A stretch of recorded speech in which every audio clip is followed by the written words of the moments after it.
I'm Orlando Jones, and I just want you to know that the Moana Nui podcast will be starting soon. Stay tuned, yo. I'm Veronica Taylor, and from myself and Ash Ketchum, I just want to say, Moana Nui, I choose you!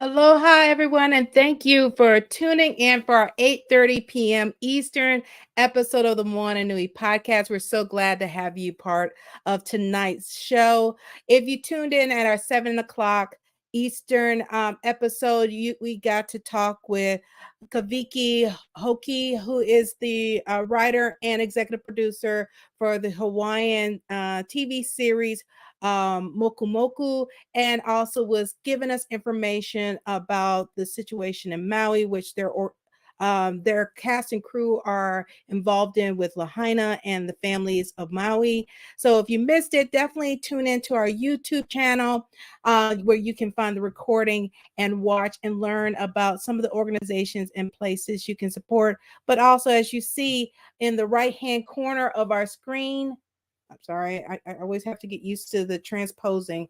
There it goes. Right there.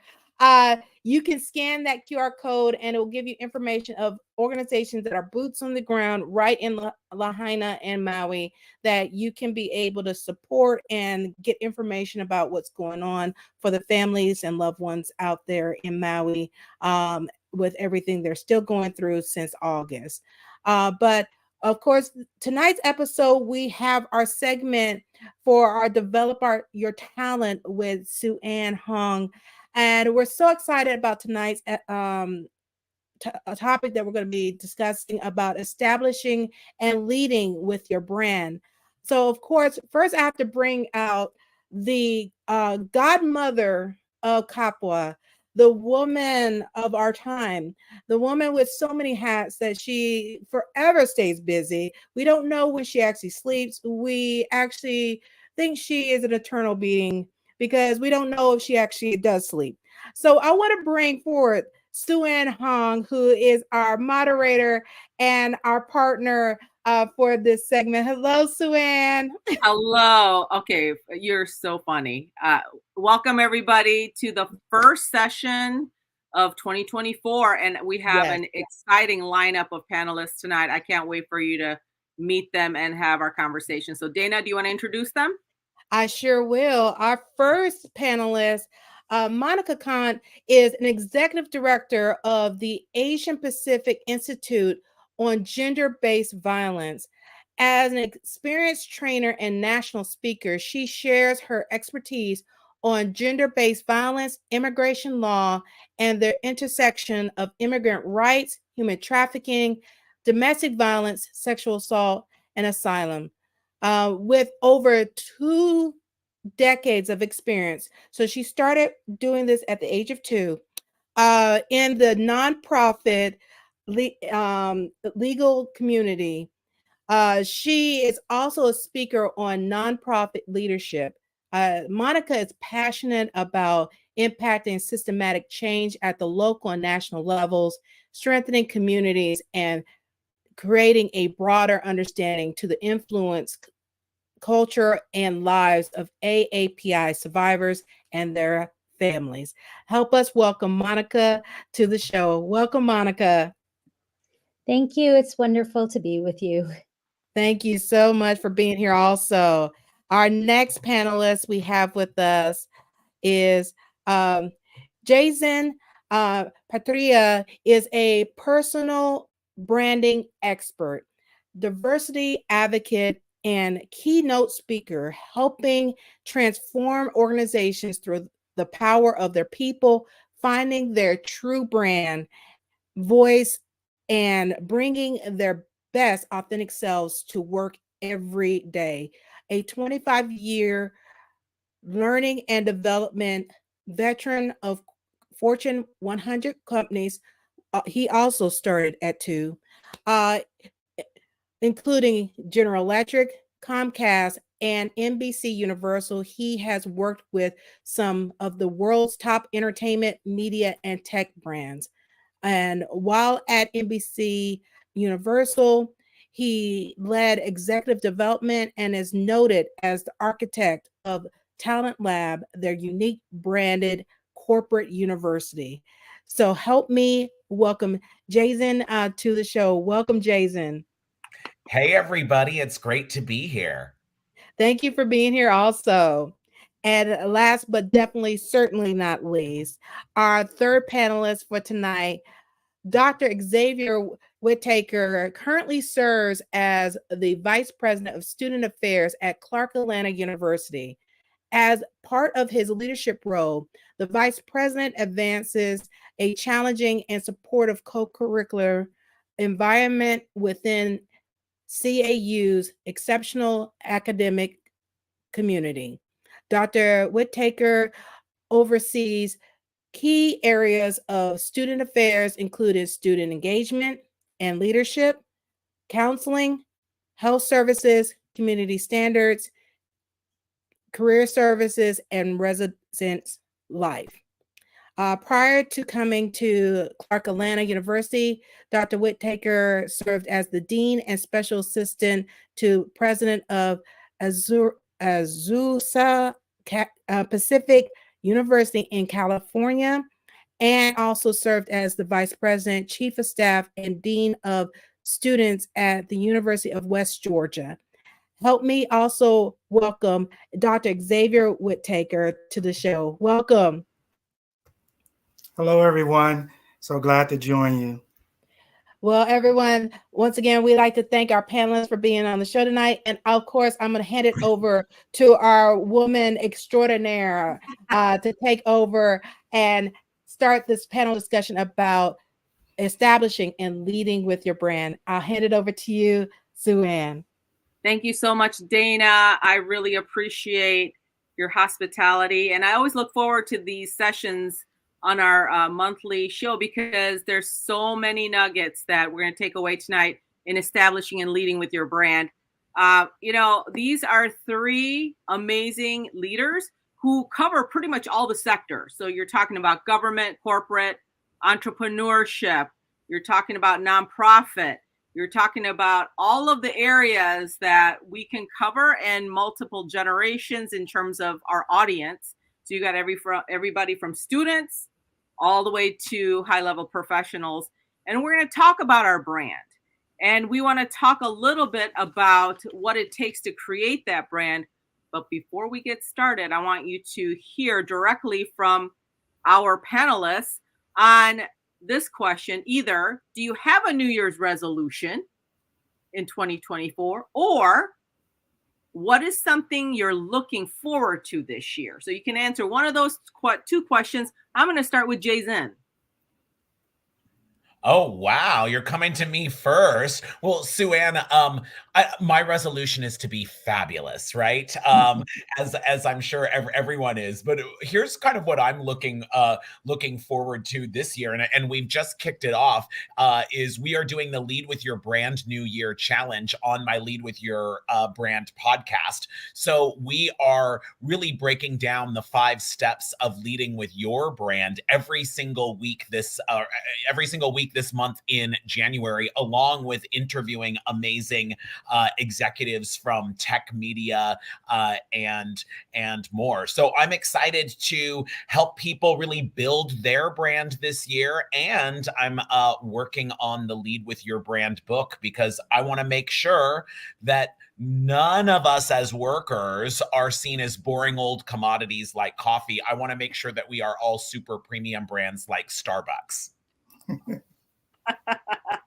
I love it. I think that's fantastic that you're working on that book. And depending on when it comes out, you please let us know. We can support in different ways. So that's amazing. Absolutely. And in the meantime, tell people that you can always visit me at jayzenpatria.com/New Year if you want to check out the podcast and get the 5 steps. Absolutely. So Monica, tell us, do you have a New Year's resolution or what is it that you're looking forward to this year? So I think at my age, I've realized resolutions haven't worked for me every single year. It's always the same one. But I picked up something that a good friend of mine has been doing, which is trying to live out a word, like a value. And my value for this year is clarity. It just hit me because 2024 is a big year for our organization. We're putting together a summit similar to what you'll be doing, Suanne, later in March, but ours happens every 4 years. And it's the first one since the pandemic. It's the first one since I've been leading this organization. So I really just want to do it right. And I know a lot of hopes and expectations are on this to get everyone together. It's a place where a lot of the AAPI community who do gender-based violence work can look around the room and see others who are in the same space and get a little bit of energy. So when they go back to their communities, they feel like they're not alone. And so I want to make that happen for them. So clarity, because I am going to be working with a remote team. And I think it's just really important when you're working remotely to be clear with your thoughts and clear with your ideas. And, I think, Jayzen, a lot of what you might have to say at your podcast may help me. So I might be signing up because I know we have to be clear with our brand. Absolutely. Well, you're doing some amazing, important work, Monica, providing direct service to other organizations, and then that outreach is so critical. So I get to talk more about what is it that you do. So Wonderful. Xavier, please tell us about what you do with students and in terms of what is it that you want to accomplish this year, or do you have a New Year's resolution that I don't know about? Thanks so much, Suanne, and congratulations, Monica. I hear you on New Year resolutions. Let's go 2024. For me, I want to continue to be healthy and happy. And by doing that, just pursuing a life filled with hope, and that I may help others pursue hope and achieving their goals, whatever they may be. So 24 for me is focusing on health and happiness and modeling the way of this hope. So I love it. Hope is a big, big word. So let me start off by, we heard all about your background in terms of your career, but I want to know who you are. So share with us, Monica, more about your personal background that could help people understand who you are and what's important to you. Sure. So I am a second generation immigrant. My parents came when they were young, 18 years old. And really that immigrant background has really shaped my life, what I do today, my compassion, my understanding, my connection to this work that I am doing. For me, I think it's important to know a little bit about why I fell into, because you don't just fall into the gender-based violence work. You actually have to have a passion for it. You have to have a little bit of resiliency and just some hope, Xavier, because some positivity, because otherwise what the stories you hear every single day can really just be devastating. And so for me, being of an immigrant background, my parents, being the eldest in the family, we were the foundation of a lot of family members coming here. It was like a revolving door at my house. When one family would come, another, and then get on their feet and leave, another one would come as well. And so family was a big part of my life growing up. And I had seen domestic violence in our community. I had seen domestic violence, affect just the community and some close family members. And so for me, when I was 11 years old, I really wanted to dedicate my life. And at 11, I said, I'm going to go to law school. Not at 11, but when I was able to go to law school after undergrad, for me, focusing on going to undergrad and then law school, I went right away back to back, and by 25 I was a practicing attorney working on human rights cases for immigrants seeking asylum. 25 baby lawyer, but I thought back then I was the Ally McBeal trying to win many, many cases. And I did. And I won cases and my clients were detained because when you seek asylum back in 2000, the late 1990s, you would be detained in a jail. And so I fought every case like a death penalty case where, I knew that if I didn't win that case for our clients, they would be deported back home and possibly their lives would be over, or they would be tortured, or something really devastating would happen to them. So for me, that really just motivated me to work hard, connect with clients, connect with the community in the work that I do. And that really, for me, is the foundation of where I'm at now today. I feel like my life has come full circle because I went to law school to represent folks within the Asian American Pacific Islander community. And that's exactly where my work at the Asian Pacific Institute on Gender-Based Violence has led me to. It seems like you figured out where you could impact early in your career. It's almost like you already knew, which many of us don't. And so that's incredible, actually. So, so Xavier, how about you? What is your personal background? So my personal background is higher education, really working with others and believing in people, particularly students, to help them pursue and chase their dreams. I was inspired hearing about Monica and then Jayzen on your backgrounds a little bit and it made me think about college students. When they come to college, they really are thinking about their goals and dreams, and whether it's becoming a lawyer or entrepreneur, business leader, medical doctor, engineer. I've been so fortunate to work at a college to where I get a chance to listen to students and help them organize their life and becoming self-regulated and achieve those goals. I'm from Texas. My personal background, middle child. My mom worked 2 jobs. We grew up in poverty. So she was like, you're going to go to college. Thank goodness she said that. And I went to Kansas and went to a private school called Southwestern. And there was a dean of student named Dr. Donpless Bailey. Shout out to her. She really in the office called me in and said, Xavier, you have potential. You can graduate from college and you're going to do this. And I had heard other people say it to me, but it was something about the way she said it, believing in my potential. So I became the first in my family to graduate from college, first generation, and just continued on and got a master's and became the first doctor. Since then, I've worked at 2 Big 12 schools in Texas, where I'm from, and now own in Georgia. So I'll tell you a little bit more about that later. But I'm known as a collaborator in my family, and even though my brothers, and I tend to go back and forth in the competitiveness and playing games, I forgive them, on the games that they won and on the victories that I experienced. I remind them of that as well. Shout out to them. I don't think we have enough time to talk about your dynamics with your siblings. No, I'm just kidding. They're awesome. Jayzen, what about you? Yay. Well, I mean, the bottom line is I am an LA kid. I grew up in Pasadena, California.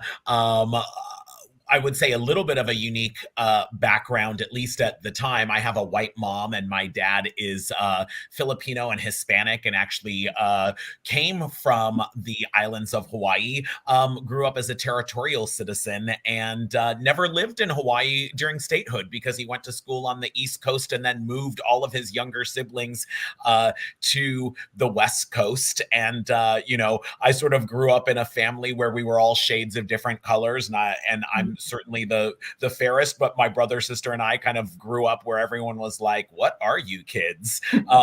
But in a very typical kind of Southern California way, even in the 70s and 80s, because we had such an extended family and community, I was a little bit oblivious to all of those things. And so for me, coming out of the closet or being out of the closet as an LGBTQ plus person in high school was probably a much stronger defining experience when when I was younger. And of course, as an LA kid, I wanted to be in show business and I wanted to be a performer. So I used to be a Disney dancer and a Universal Studios performer and all of those great things through college. And then, there's that point in time when you realize, maybe you're not really that good of a performer, and you have that realization that it's like a really tough life getting told no all of the time at auditions and kind of not knowing where you are going. So working at Universal Studios right out of college, I joined a management rotation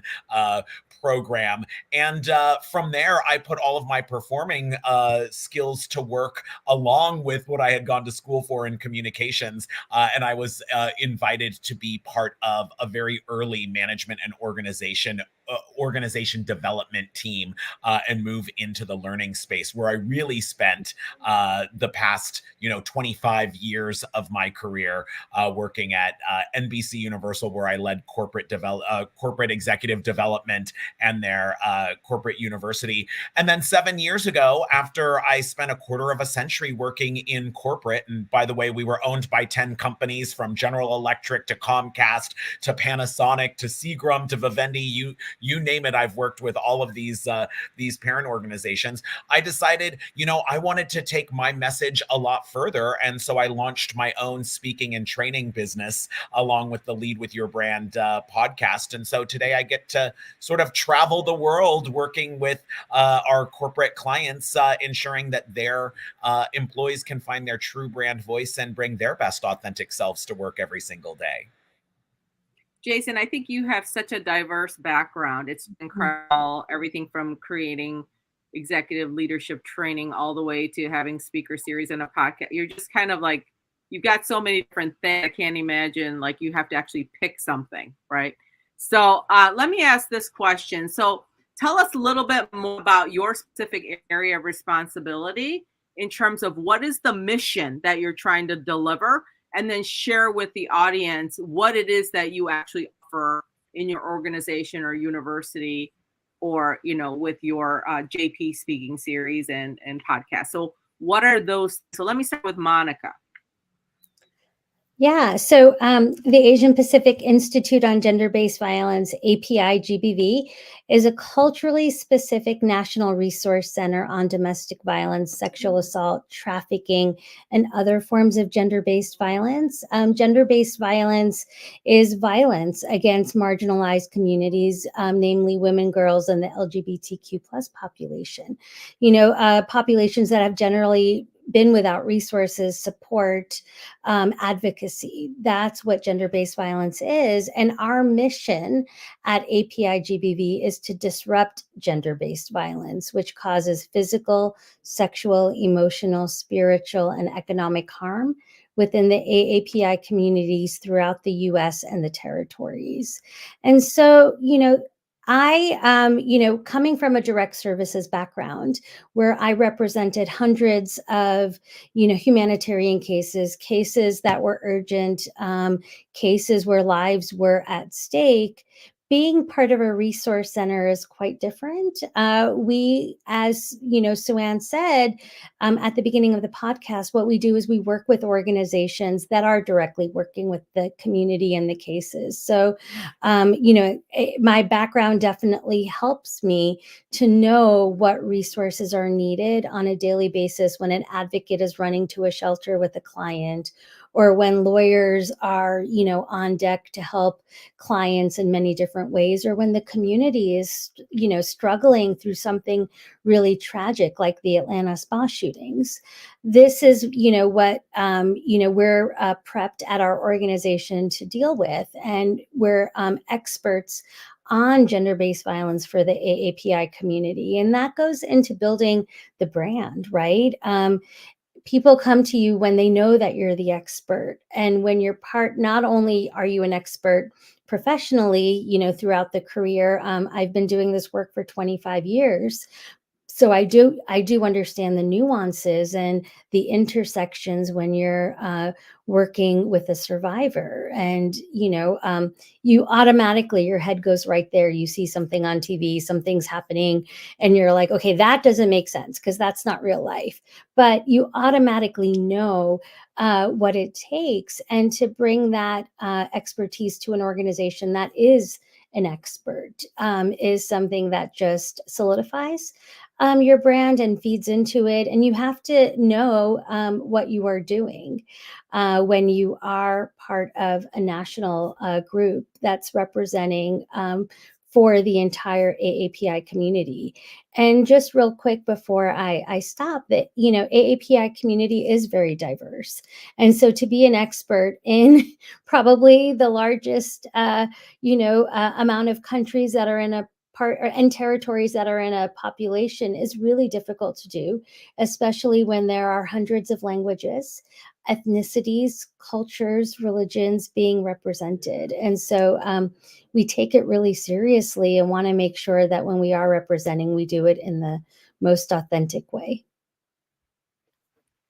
Yeah, thank you so much for sharing that, and especially just as a reminder about the diversity within the Asian community. And we're not even talking about the NH and PI and the Micronesian and all the nuances, right, that go with that. So thank you for sharing. Xavier, what about you? When we talk about Vice President of Student Affairs, what does that mean exactly? Well, I tell you, it means really getting a chance to serve with others, in particular students, where they live and support them and where they go to class. And most importantly, when they interact with other people, we're really trying to, our mission is to help them transform their lives, both academically and personally, to develop holistically. And probably the most important thing I can tell your listeners is, at the heart of who I am, is helping students to know that they belong and know that they matter. We've learned more and more today at colleges and universities, students are coming needing to utilize counseling and health resources. That's one of the areas that's under my portfolio, along with the residence life area and leadership development. And I would just tell you a few small examples of what I do. Early on in my career in Kansas, there was a young man that was thinking about quitting college, and he played sports, and luckily myself and a colleague called him in, talked to him, just gave him some advising to not give up at this point. He was the president of SGA, and he went on and graduated and became one of the youngest senators in the state of Kansas. And when I was at Baylor University, I was over leadership there. There was a young lady who was the president of our leadership council, and she did everything as graduated from that fine university and applied to med school, but didn't get in that first time and was just heartbroken. We talked through it, advised. She was trying to decide, should she apply again? And she did. And she was just featured in one of the top doctors in the Dallas-Fort Worth Metroplex. All true stories of just really helping students believe in themselves and pursue their goals. And the last example I'll give you, at the University of Texas at Austin, this one's a group of students. When they really, the African American Student Organization, Young Democrats, and also teamed up with College Republicans, they were really worried about hosting a big event, and ended up coming together, getting 300 or more volunteers. And they brought, at that time, one of the presidents of the United States of America, Barack Obama, and broke the record for one of the largest events at the University of Texas at Austin, of 26,000 plus people attending. So I would say, whether it's one individual or groups, helping them know that they matter, believe in who they are, having that confidence and pursuing their goals, and anticipatory consciousness is at the heart of who I am and what I do. That is so inspiring. I mean, just, they're sound resilient, and they sound like they have a lot of strength and perseverance. So incredible stories. Thank you for sharing that. Jayzen, what about you? Yeah, well, I loved that you asked us to talk a little bit about our background. And I think, my background is so much has informed what it is that I've chosen to do, every single day in my career. And I'll just kind of go back. One of the early experiences I had working in the corporate world, I started for a fairly conservative company, and at orientation, and this is back in the very early 90s, they required men to wear a suit and tie, and women, by the way, had to wear a dress or skirt, heels, and hosiery, right? So it was like the 90s, but it maybe felt a little bit like the 60s at the time. And as a young man, I owned one suit, so I pulled it out of the closet. It was like what you wear to a wedding, a funeral, a college scholarship interview, right? All of that stuff. And I put the suit on, and I was walking up to the doors of the corporate university, and I saw the woman waving her hands through the glass windows, and she came out and she said, "Stop." And I was totally confused. And she pointed and said, "You need to take that off right now." And I didn't know what she was talking about. So I looked down, and I realized the last time I had worn that suit I was a big student volunteer. And I had been asked by the University of Southern California to volunteer at an HIV/AIDS benefit. And they said, wear something nice. So I wore my suit. I worked the silent auction, and they gave us all a red ribbon AIDS pin to wear. And so I took it off and I put it in my pocket. And the woman looked at me and she said, "You know what? You don't understand. We just don't really stand for that here. So you need to go back to the parking garage and lock that in your car. And if you can be back in the next 5 minutes, we'll mark you on time for orientation, or you have to be rescheduled." And it was like right then and there, like all of the magic for this organization sort of disappeared, because I realized this isn't the place. I can't work here. Like, this is not a place that I can spend, a career working. And so right then and there, I sort of made up my mind that no one should ever have that experience, most certainly on their first day of work. Right. And so all of the work that I've done in the learning space and the diversity space in corporate America, and now owning my own organization, is really all about, helping people find their true brand voice and be able to bring their best authentic self to work every single day. And so at Lead With Your Brand and JP Speakers, where I'm proud to be sort of the principal and chief curator, is the way that I like to look at it, is we're really at the intersection of career acceleration and diversity, equity, and inclusion. So when we look at career acceleration, those are universal themes. And we know that they perfectly meld to help folks from traditionally marginalized communities that oftentimes don't get that type of support to really accelerate their career and be able to lead with their brand toward their next career breakthrough. So whether we're working in a corporate executive program or we're working with DEI programs like employee resource groups, it's really all about helping people find their unique value and bring it to the table in a way that you can get compensated for it and enjoy the work that you do. I love that. I think I would have been in shock had somebody said that to me on the first day of work. I don't know if I would have been as smooth as you were. Well, I think it's one of those things where, and I would say that I'm probably someone that's really about pushing back and all of those things. In the moment, you're so taken off guard, right? That, it was so like, yeah, I'll just put it away. I mean, the reality is I worked for that organization for a couple of years, right? Like, we all need to make money. It wasn't like I was going to quit on the spot, but it was certainly something where I evaluated, and later in my career, I was looking for places that I knew I could belong in terms of not compromising who I was as a person or who I am. Absolutely. So it's interesting. I just got the question from Instagram, and it kind of goes along with the next question, which has to do with each of your personal brands. So what I wanted to know is, what is your brand? Number one. And then number two is, did you intentionally build that, or it was just kind of like, it just kind of happened, or how was that built? And so, and then I'm going to ask this Instagram question that's kind of dovetailing off of that. So let me go ahead and start with the brand. I'm going to say the brand ambassador, Jayzen. What is your brand from your perspective? And did you establish it intentionally? Yeah, well, I mean, I think the reality is for any brand to be super effective, it has to be authentic, and it's really about you being you and you being uniquely you, right? And so I think I've always sort of been uniquely me, and I think most of us are, right? So it's not like we're calculating and creating this brand. It's really all about sort of knowing what we stand for today and then supersizing it, right? We get so used to using this very HR-ish language, right? And I come from the HR practice, so I get it. That's important that we have competencies and we're evaluating people on the same things and that we have these buzzwords that we look at for skills on LinkedIn. But the reality is you don't want to be defined by your job title. You don't want to be defined by your company, right? So it's all about how you take those things and identify how is it that you are really those things, and how do you, I like to call them supersizing, right? Great brands do not use small, medium, and large words. They use supersized words, right? Any consumer facing brand. So you can't really be collaborative and a team player because like who says that they're not those things, right?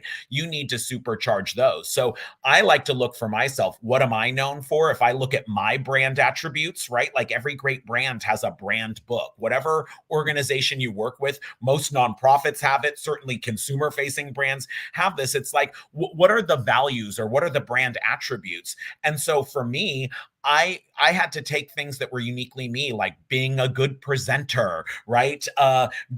Having all of this diversity knowledge, being well-traveled, being well-networked, being innovative.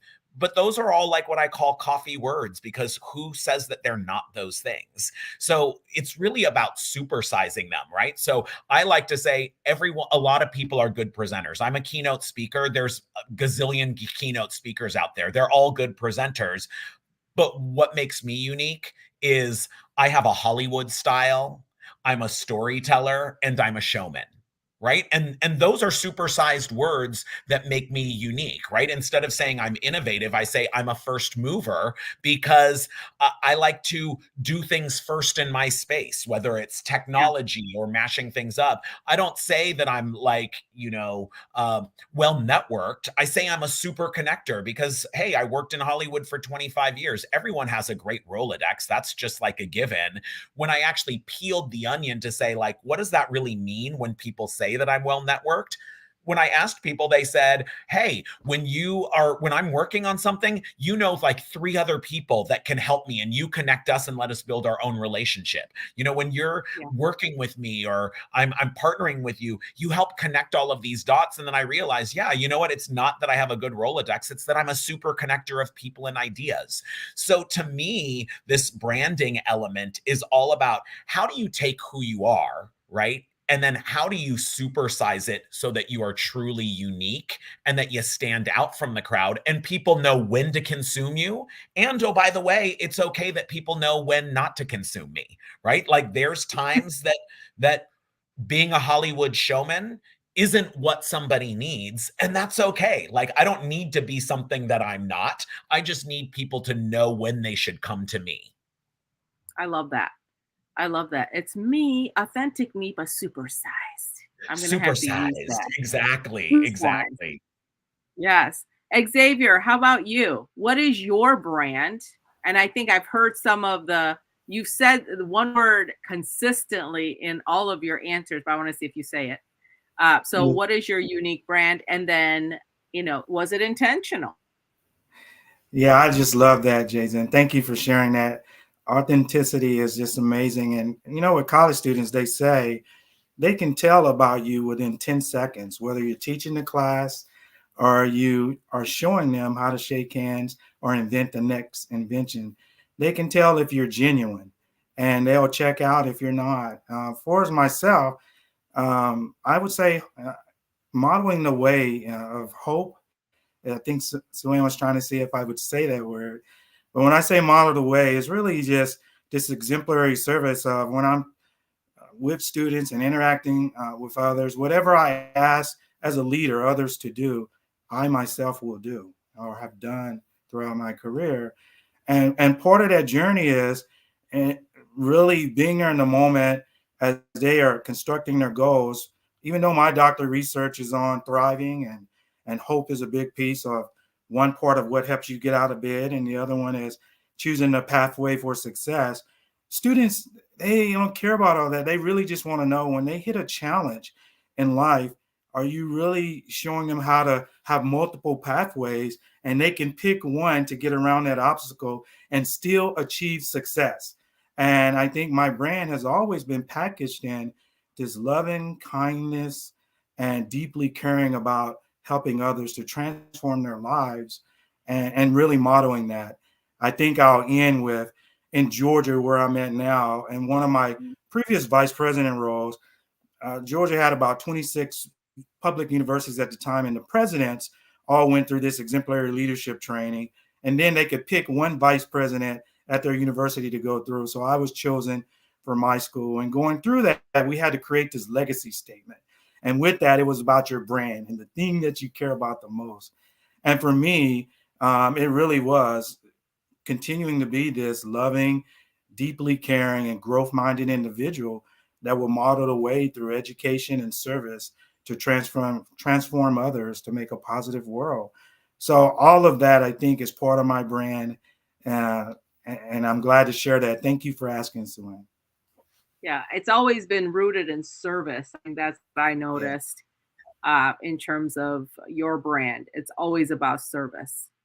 So Monica, what about you?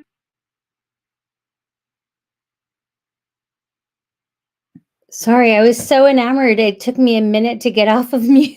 What both Jayzen and Xavier were saying really resonated with me, especially Xavier. I think my answer might be a little similar to yours. And so, I think for me, my brand was accidentally intentional. I have to say, it wasn't something that I thought I was doing, but then it felt right, like a good pair of jeans. You put it on and you're like, this feels right. And it really is connected to what Jayzen was saying, that it has to be authentic. It has to be you, and I have to say, initially I fought it. My brand, similar to Xavier, I would say compassionate lawyering, kind leadership. I'm definitely a servant leader. That's where my, leading my work comes from. I'm a, bridge builder connector. I'm going to say super connector now, Jayzen. I like that. Are we allowed to steal from each other when we're on a podcast together? Take words. Absolutely. Good, because I intend to do that. Borrow and steal. And so for me, not being that way didn't feel right. And I resisted it because when you're supposed to be a lawyer, especially when I started, there's no kind lawyering. You kick ass.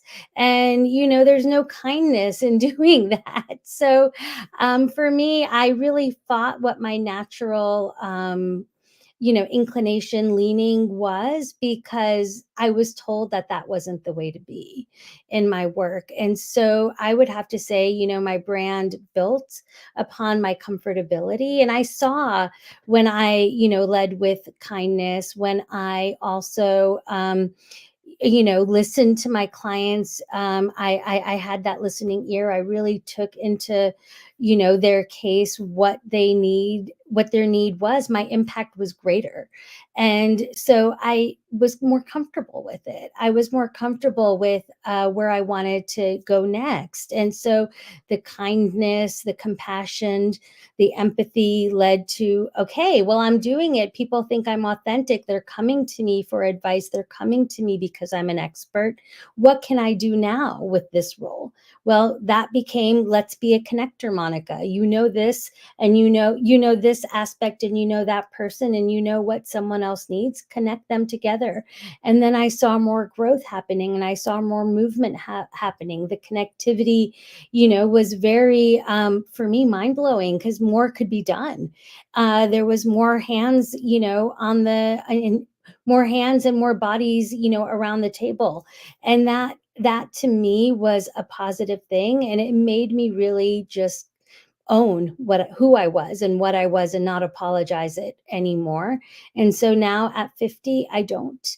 I know we'll talk about this later, but even taking like a Clifton Strengths or something like that brought me back to exactly what I knew my brand should have been when I was 25 and out of law school.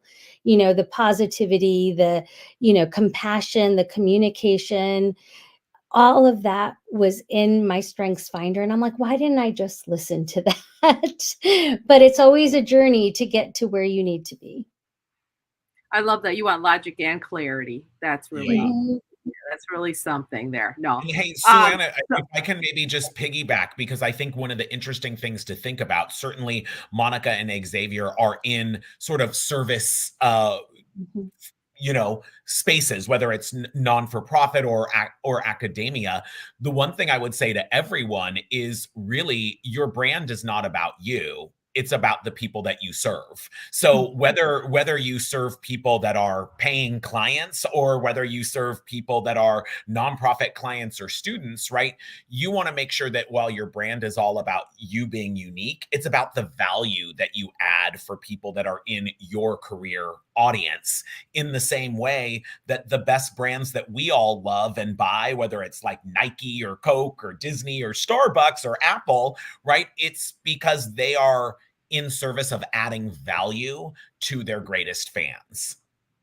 Absolutely. And I think that answers the question around how do I establish my brand that I'm seen more than just my title? I think you just answered it, because it's about the value that you bring to the table. And one thing that I would add also is that all of the brands that you mentioned, both from a corporate perspective and also individuals, they do something consistently over time. That's what, like, in a very deliberate way, it's consistent. When you go to one McDonald's, you go to another, the hamburger still tastes the same, right? So the way that we deliver our value is consistent. Yeah. And it's so that intentionality, right? Because I love, Monica, that you said, right, it was like accidentally intentional. It's like once you find your secret sauce, talking about hamburgers, right, Suanne, is then you have to be intentional about how you execute that. Like once we figure it out, we've got to be consciously competent to make those choices so that we're delivering on that promise every single day. Yep. And that's the creation of the brand, right? I think once we know it, almost like you want to take it, as you say, supersize that brand. And in order to do that, you've got to refine. And so it is a great opportunity. And by the way, one thing that I think is important to talk about is that, not that you can't be great at everything, but your brand has to stand out in some unique fashion. So you can't be 12 things, right? It's very difficult, I think, to drive a brand that's so many. Is that fair? What do you think, panelists? Yeah, I mean, what I would say is, and this goes to the question that we had about like your job title, right? Is it's really what's the value you bring regardless of what you're doing, right? So Monica was bringing that value as a lawyer and as someone that's running a nonprofit advocacy organization, right? It's adding value. So there's kind of like the technical, what do I do? Like I'm a financial analyst, right? I'm a, HR representative. I'm a VP of operations. But what's the value that you bring that doesn't change with your job title? That's to me what it's really about, right? So I'm a Hollywood showman, super connector. If I'm a performer, a trainer, or an entrepreneur, right? Like those things didn't change. They just might apply to something different. I worked for years with the folks over at Bravo that everyone loves, right? For a long time, they actually had a brand tag that was like something by Bravo. So they were like, food by Bravo, pop culture by Bravo, because at the end of the day, it was about the things that they brought to it, that it was a cooking show that everyone was clear was on Bravo, that Top Chef wasn't going to be on anything else. But then, even though every TV network can do a cooking show if they want. Yeah, absolutely. So I'm curious, this question is not something that I provided you, but I'm curious, it made me think, what is best advice that you actually gave, whether it's a student or maybe like a direct report, Monica, in your situation, or even a client, around maybe better defining who they are, or as they're trying to figure out who they are, or what kind of a leader they are? What's the good advice you provided that was maybe compelling for them? Xavier? Yeah, for me, I think besides saying, be resilient and don't give up, bounce back, really all around this thought of a failure, that don't fear that. I think the best advice and working with leaders in business or students is that you can learn, and this growth mindset of all your experiences lend to learning. And even when you meet that challenge to where it doesn't give you the outcome that you thought, instead of just seeing it completely as heartbroken failure, you can also look at it as a learning experience and really factor in just timing, and move on and grow to something else. And I think keep going, don't give up, be resilient. Those are all good advice pieces I give. Yeah, well, that can apply to every part of our career, not just students, that's for sure. Monica, what about you? What's the best advice you've given? I think for me, in order to know who you are, you have to accept who you are. And, that is a, big journey. And so the step one, especially when you're younger in your profession, is know your strengths, own your strengths, work from them, don't apologize for them. And that's, I think, from my own experience. If there's something, that you, that brings your passions, and you're excited to do, there's a reason for that. And it fuels your strengths. So I think just knowing what they are, and every day accepting yourself for who you are, will really produce so much joy in the work that you have. Even on the most difficult days, you will be grounded in why you're doing what you're doing. Well, that also provides that self-confidence to know that you can get through whatever it is that you're trying to get through, right?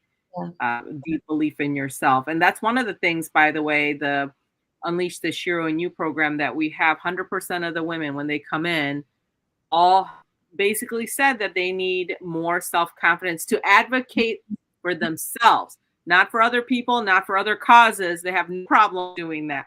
But when it comes to themselves, they hesitate. So to your point, I think that's important in terms of understanding yourself. Jayzen, what about you?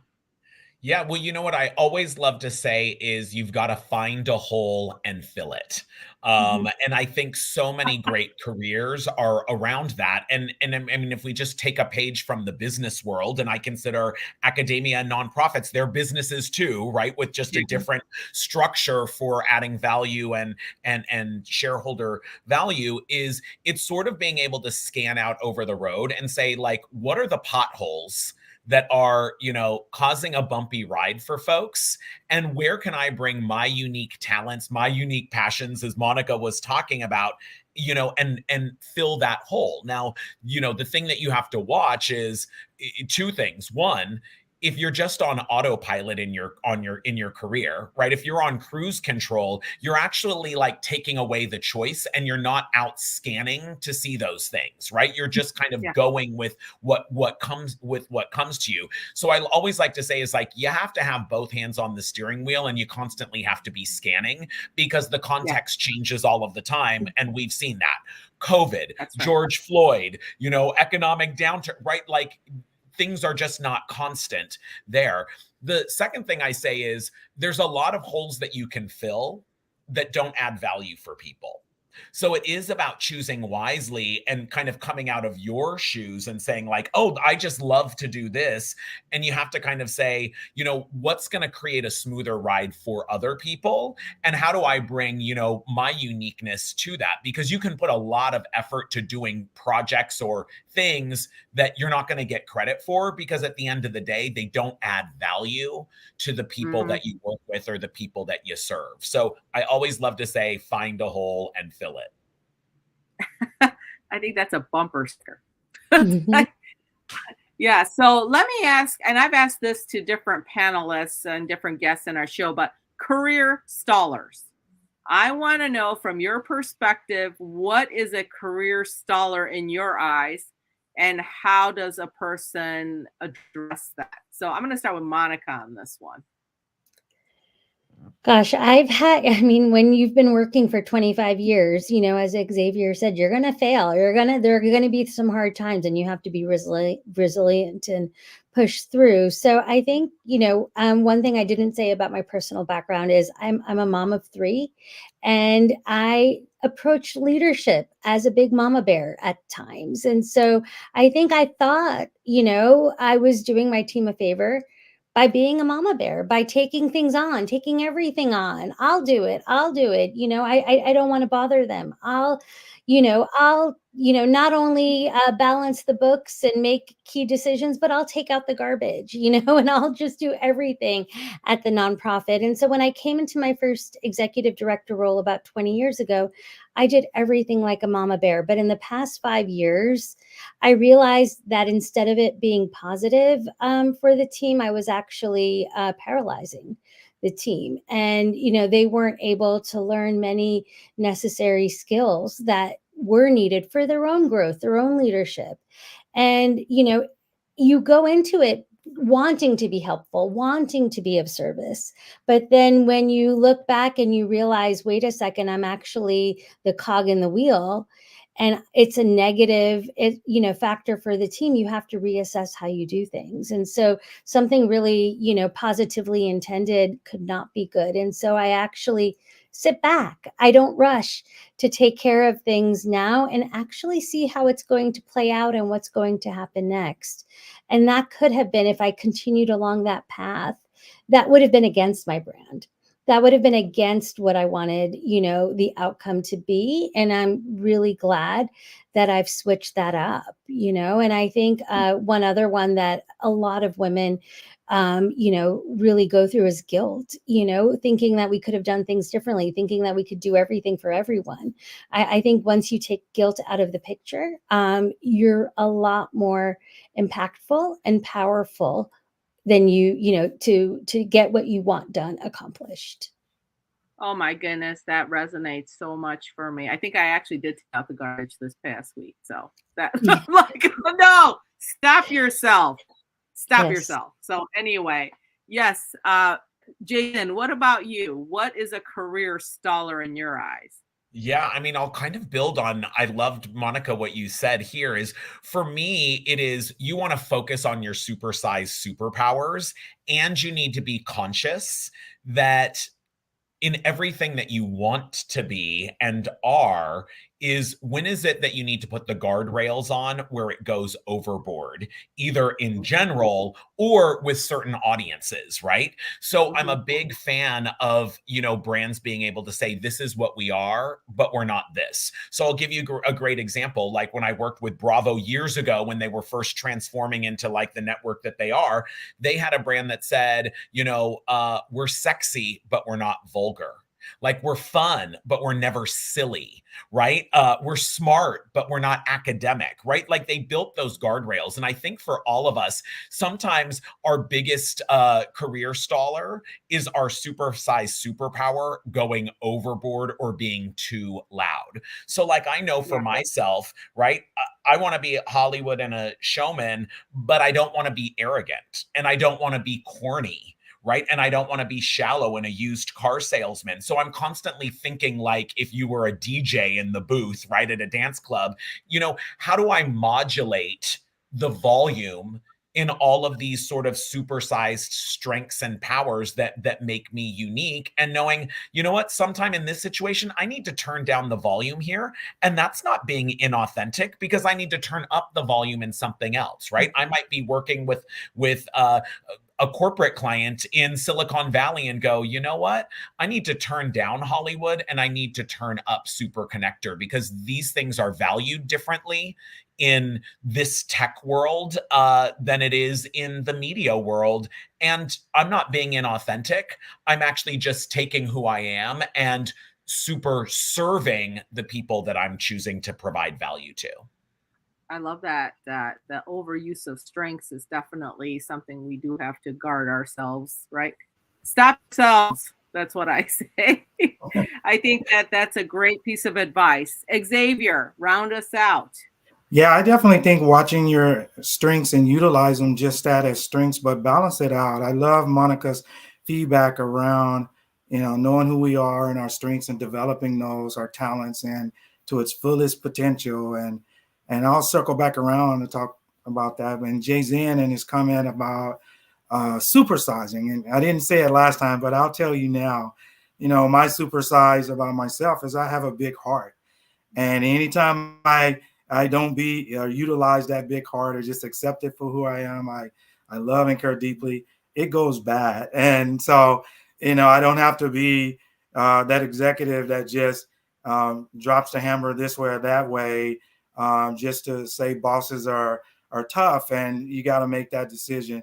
You can still make the tough decision, that's critical thinking, and still communicate it the best that you can, that uplifts people. The deal breaker for me that's a career staller would be how someone treat others. I pay attention to that, especially at the executive level. Many times presidential changes, usually 5 to 10 years, a university may switch leadership. And I've served as a VP now for three different universities. Many times when you come aboard, you may have to hire 5, 10, 30 people at once. So leaders are always watching how other leaders treat others and always needing to hire and grow talent. Deal breaker is when you see a leader who really is not treating individuals in a way that they need to be treated. I think that's definitely a staller, and I think it's definitely important for me to bring up. Absolutely. Well, can you believe we're already at 9:31? I can't believe time has flown. So I'm going to each give you 10 seconds. One piece of advice to positively impact your brand. Something quick. Jayzen.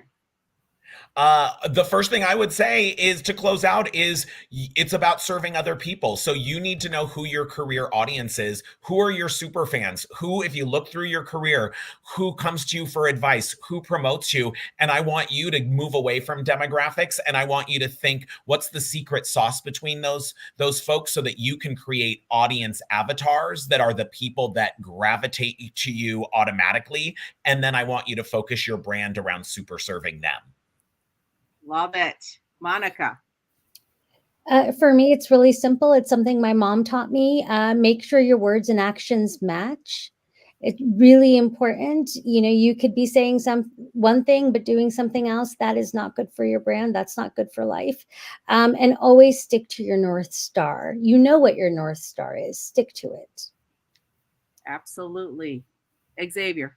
Yeah, Monica and I are on the same page. I would say, be you. When you look in the mirror, embrace who you are, know your gifts and talents, be committed lifelong to grow, develop, and maximize those. I would say to my colleague, Jayzen, not only are you a connector, you are an influencer, and continue to be you and make the world a better place. And for myself, I would say transform lives. Thank you so much, Sue-Ann. Absolutely. I would say, don't think so much about what you can't do. Think about what you can do and do what's in your control. And so I'm going to wrap that up. Thank you so much, our amazing, amazing panelists tonight. Don't act like they knew each other. This is the first time they met. I just think that it was incredible chemistry here. So with that, Dana, come back and join us. Thank you so much. This was a great conversation. And of course, before we wrap everything up, can each of our panelists say a way like people in the audience can reach you or they can book you? How can they keep connected with you about stuff that you post or how to get you connected with their company to be a speaker? Let's start with Monica. Oh gosh, I wasn't ready for that question. I'm on LinkedIn. You can find me there, Monica Khant. That's probably the easiest way. But also, if you look up our organization, the Asian Pacific Institute on Gender-Based Violence, if you do Asian gender-based violence, that's all you have to remember. We're going to pop up. Awesome. And Jayzen, what about you? Yay. Well, you can check me out on all social platforms. That's easy. I'm at Jayzen Patria, and I love connecting with folks on LinkedIn. I share tons of great tips and tricks to lead with your brand to your next career breakthrough. Or you can visit me at jayzenpatria.com or leadwithyourbrand.com and follow the podcast. It's on iTunes or wherever you get your podcasts. Lead with your brand. Awesome. And Dr. Xavier Whitaker, what about you? Awesome. I've been doing it for 26 years, everyone. I love serving. You can invite me to come speak and share the success stories of your group. I'm on LinkedIn. I'm on Facebook. Shoot me an email, Xavier Whitaker 25@gmail. I look forward to joining up with you. Thank you. Awesome. So if you're looking, I know the beginning of the year is always companies are looking for speakers for. We got Black History Month next month. May is Asian, Native Hawaiian, Pacific Islander Month. So if you're looking for some great speakers and you're tuning in, reach out to our three panelists right here to get them booked to speak at your company, including our moderator, Sue-Ann Hong, who has spoke several times at my company. So definitely you have a wealth of knowledge right here on this panel to definitely bring in and even partner your company or your ERG to speak. I have one of my ERGs on my shirt right now. But once again, everybody, thank you for tuning in. Thank you for engaging. If you're watching this on the replay on our YouTube or Facebook, definitely make sure you like, follow, and subscribe, but most importantly, hit that notification button so you know when we go live, because every third Thursday of the month at 8:30 p.m. we have our segment with Sue-Ann on various topics. So make sure you keep that and definitely follow us on our social media. You'll find out what our episodes are for each month, so you can make sure you're tuned in, and definitely tune in next week. We're going to have on next Thursday at 7:00 our mental health segment. Rain Talks will be back for her segment, and they're going to be talking about trauma bonding and counseling. So please tune in regarding that. And then at 8:30 p.m. Eastern, tune in. We'll have a special segment with Greg Pack and Moana, my co-hosts, to talk about Lilo and Stitch. So you get to hear about this new project on Lilo and Stitch. So please tune in at 8:30 p.m. Next week to learn about the new Lilo and Stitch series and all the stuff that's going on with both Greg and Moana. So everyone, thank you for tuning in. You all have a great evening, and we'll see y'all next week. Bye, everyone.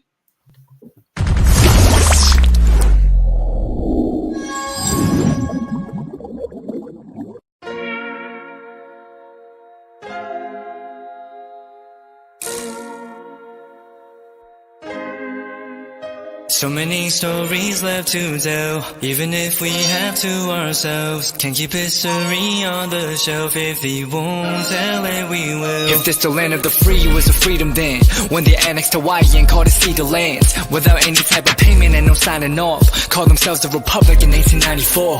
1.2 million acres overtaken from the native Hawaiians. When they resisted, the West retaliated in violence and erasure. The Hawaiian language is banned as part of colonialism's plan to expand, yeah. Stuck between a rock and a hard place. Multiple bombings of Kaho'olawe as a part of their ongoing war with Asia. Used it as a place for target practice. No consent or compensation. Colonizers call for annexation. Never cover all the locals. School will never let you know. So many stories left to tell. Even if we have to ourselves. Can keep history on the shelf. If we won't tell it, we will. Too many stories left to tell. Even if we have to ourselves. Can keep history on the shelf. If we won't tell it, we will. We will. So if you put Hawaii into perspective, well, Black and Asian history is interconnected. Considering the fight with the Pacific, then of course versus Asia, they was treated as a middleman for war, but didn't let the Western colorism run its course. Cause dark skin was a sign of dignity to core. The land was taken in the name of capitalism, when prior to it was an actual kingdom. Clap back at the system. Stuck between a rock and a hard place. Multiple bombings of Kaho'olawe Bay as a part of their ongoing war with Asia. Used it as a place for target practice. No consent or compensation. Colonizers call for annexation. Never cover all the locals. School will never let you know. So many stories left to tell. Even if we have to ourselves. Can keep history on the shelf. If we won't tell it, we will. Too many stories left to tell. Even if we have to ourselves. Can keep history on the shelf. If we won't tell it, we will. So many stories left to tell. Even if we have to ourselves. Can keep history on the shelf. If we won't tell it, we will. Too many stories left to tell. Even if we have to ourselves. Can keep history on the shelf. If we won't tell it, we will. We will.